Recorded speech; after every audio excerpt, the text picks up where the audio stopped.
आसपास निफ्टी है, डाउ नैस्डैक भी काफी गर्म हो रहे हैं। क्या कुछ बड़े और बोल्ड कॉल आज भी हैं आपके पास? शुरुआत कहाँ से, अमेरिका से करें या भारत से? कि जहां से मर्जी वहां से कर सकते हैं। चलो सर, अमेरिका चलते हैं। बताएं सर, क्या लग रहा है अमेरिकी बाजारों का हाल? डाउ नैस्डैक क्या छप्पर फाड़ के बढ़ेंगे या पाताल लोक में जाएंगे? तो ऐसा है ना अनिल जी, ये bold and beautiful and big जो कुछ है बाजार है, हम तो कुछ भी नहीं है। जो बोल्डनेस है वो बाजार की है, और जो अपने आप को कुछ भी नहीं मानेगा उसको बाजार की बोल्डनेस के साथ कोई प्रॉब्लम नहीं होगी। जिनका अपना अहंकार बीच में आ जाता है ना, उनको दिक्कत होती है। कैसे एक साथ में बोल दिया कि 21,000 तोड़ देगा, तो हम उस पर भी आएंगे। अभी पहले तो नैस्डैक मेरे को लगता है, मतलब चार्ट से हमें प्रतीत होता है कि संभव है नैस्डैक 30% से ज्यादा गिर जाए। कॉल अभी नहीं आ गया, अभी अगले 5 मिनट में नहीं शॉर्ट करना है, सेटअप तैयार हो रहा है, तो कभी भी ट्रिगर आ सकता है। तो हो सकता है S&P 24-25% गिर जाए। अब कोई बोले कि वो ट्रंप को तो टैरिफ लगाने के लिए रोक दिया सुप्रीम कोर्ट ने, तो गाना बॉलीवुड का जो था ना, जिगर मां बड़ी आग है, पड़ोसी के चूल्हे से थोड़ी आग ले ले, पड़ोसी के चूल्हे में आग जल रही हो जब तक तो ठीक है, पड़ोसी के घर में आग लग जाए ना, तो आग चारों तरफ फैल सकती है।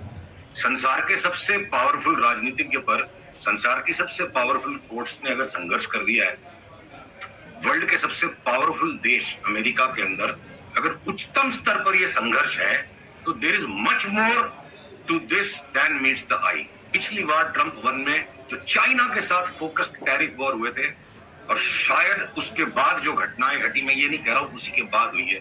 इस संसार में बहुत सारी चीजें ऐसी हैं जो हम कभी समझ नहीं पाएंगे। कैसे अचानक से कोविड हो गया, कैसे वर्ल्ड हेल्थ ऑर्गेनाइजेशन पे ट्रंप ने नाराजगी जाहिर की, और कैसे ट्रंप को चुनाव के समय भी व्हाइट हाउस के बाहर बंदूकें निकल गई थी। तो अब अगर ये जो माहौल बन रहा है कि इस बार 4 साल तक पूरी तैयारी करके आए ट्रंप साहब कि चाइना के साथ जो होने वाला खेल है इसलिए पूरे वर्ल्ड वाइड हो रहा है, तो मैं इसमें बहुत ज्यादा टिप्पणी कर नहीं सकता, क्योंकि जो चीजें मेरे पे ग्रेड से ऊपर है, जब तक भी जो मेरा कॉर्पोरेट लाइफ था उसमें मैंने यही सीखा, अपने बॉसेस के बारे में ज्यादा बातें नहीं करनी चाहिए। तो हम बाजार के भाव पे फोकस करेंगे, खुश नहीं होना चाहिए इन खबरों पे। ये खबरें नहीं बता रही कि कोई यहाँ से लंबी सस्टेन बन जाएगी। देखिए, सबसे ज्यादा आपकी बात सुन के ना जो इससे एग्री किया वो नेहा जी ने किया है। बोले बिल्कुल सही है, एकदम सुशील जी सही कह रहे हैं। आइए, अच्छा, तो आपको बॉस यानी कि अमेरिका लग रहा है कमजोर, और अमेरिका अगर इतना गिरेगा तो फिर क्या हमें भी बहुत गिरना पड़ेगा? हमारे टारगेट क्या है फिर निफ्टी, बैंक निफ्टी वगैरह की? अमेरिका के इस फॉल में मेरे को लग रहा है कि उसके बाद जो डैक्स है, फुक्सी है, निकी है और ताइवानीज इंडेक्स है, ये सारे के सारे उतने गिरते नहीं लग रहे। मतलब America will be an extreme case, तो शायद खबरें अमेरिका से उठेंगी, क्या बवाल वहां मचता है। और हमारे मार्केट्स में जो आपने लास्ट टाइम जोर दिया, और मैं फिर भी बोला कि थोड़ा कंजर्वेटिव रहते हैं, आपने 2 बार 3 बार टोका मुझे 20,000 से 21,000 के बीच में, और मैं कंजर्वेटिवली बोला नहीं 21 से 22। अब मैं आपके साथ सहमत हूं, अगला टारगेट संभवतः 20,300 तक, 20,500 तक भी निफ्टी चली जाएगी तो बड़ी बात नहीं है, और 46,000 की बैंक निफ्टी आ जाए तो भी कोई बड़ी बात नहीं होगी। और इसका मतलब ये नहीं अगले 5 मिनट में कोई बेच दे। 45,500 की अगर बैंक निफ्टी आ सकती है और निफ्टी अगर 20,500 तक भी आ सकती है, इसके पहले हो सकता है सेल ऑफ शुरू हो, 25,500 तक निफ्टी को बर्दाश्त करना पड़ सकता है, इम्पॉसिबल नहीं है। तो आप ये कह रहे हैं कि 20% भारतीय बाजार यहाँ से गिर सकते हैं। 20,000 के आसपास की निफ्टी मतलब 20% हो गया, 45,000 के आसपास की बैंक निफ्टी मतलब 20% हो गया। तो 20% जैसी बड़ी गिरावट हो तो उसके कुछ न कुछ बड़े लॉजिक कारण और सपोर्टिंग ऐसे कुछ न कुछ तो आपके पास बड़े वो रीजन होंगे, कन्विक्शन होगा कि इतना क्यों गिर सकता है। देखिए, जब तेजी और मंदी निकल पड़ती है ना घर से बाहर, तो वो अपने कारण बनाते चलती है।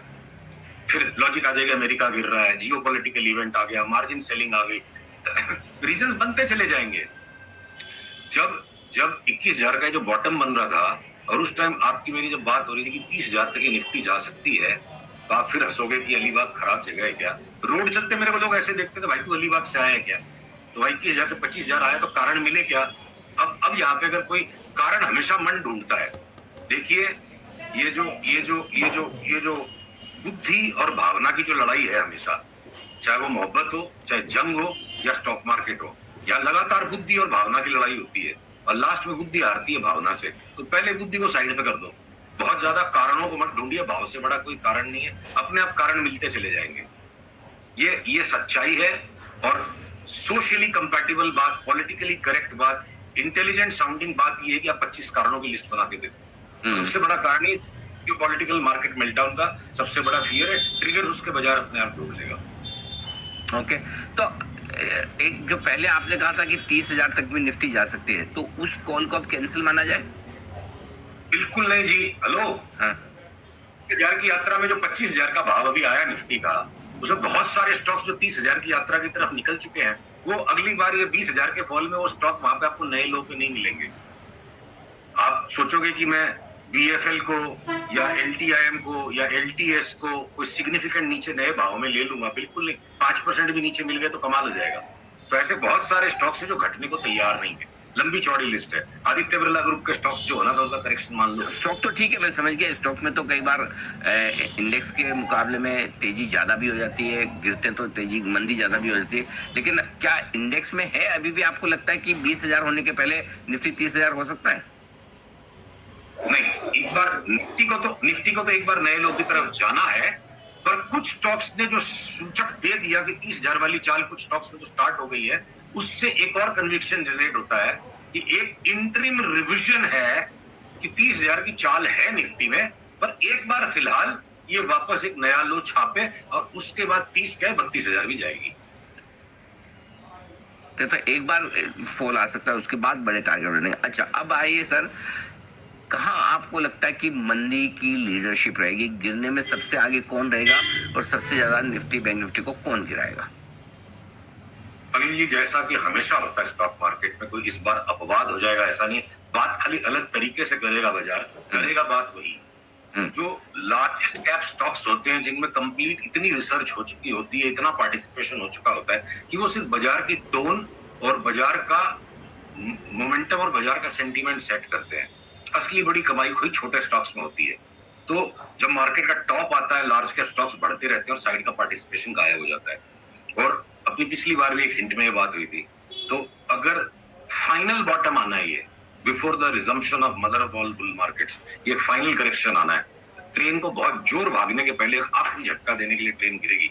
तो जो मार्केट लीडिंग स्टॉक्स हैं, अडानी के दोनों स्टॉक्स, अडानी इंटरप्राइज और अडानी पोर्ट्स, हमारी पोटेंशियल शॉर्ट सेल लिस्ट में अडानी पोर्ट्स में तो शॉर्ट बन चुका है। पर वहीं एनडीटीवी को हम 100 शेयर ना बेचें और हम अडानी के जो बाकी के छोटे वाले स्टॉक्स है, अडानी एनर्जी सॉल्यूशंस और जो अडानी पावर, इन स्टॉक्स को नहीं बेचेंगे, उनको पुल बैक में लेंगे। अब आप आ जाओ एचडीएफसी ग्रुप में, HDFC bank, HDFC life, HDFC AMC, तीनों फॉल है, तीनों 20-25% गिर सकते हैं, कोई बड़ी बात नहीं है।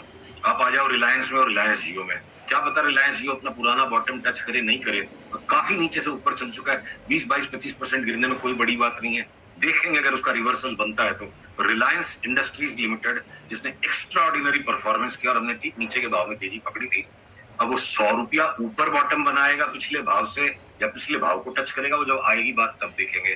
तो एफएमसीजी के देखो, लिस्ट छोटी है, जो स्टॉक्स नीचे तक ज्यादा नहीं गिरेंगे। एफएमसीजी के स्टॉक्स में टाटा कंज्यूमर और टाइटन, इन टाइटन को तो हम शॉर्ट कर रहे हैं। टाटा कंज्यूमर हो सकता है 200-250 रुपए का पुल बैक दे दे। बाकी किसी भी एफएमसीजी स्टॉक में हमने अपने निवेशकों को बेचने की सलाह नहीं दी, यही कहा है कि नीचे घटेगा तो और लेना है, चाहे वो गोदरेज कंज्यूमर हो, चाहे हिंदुस्तान लीवर हो, चाहे नेस्ले हो, चाहे ब्रिटानिया हो।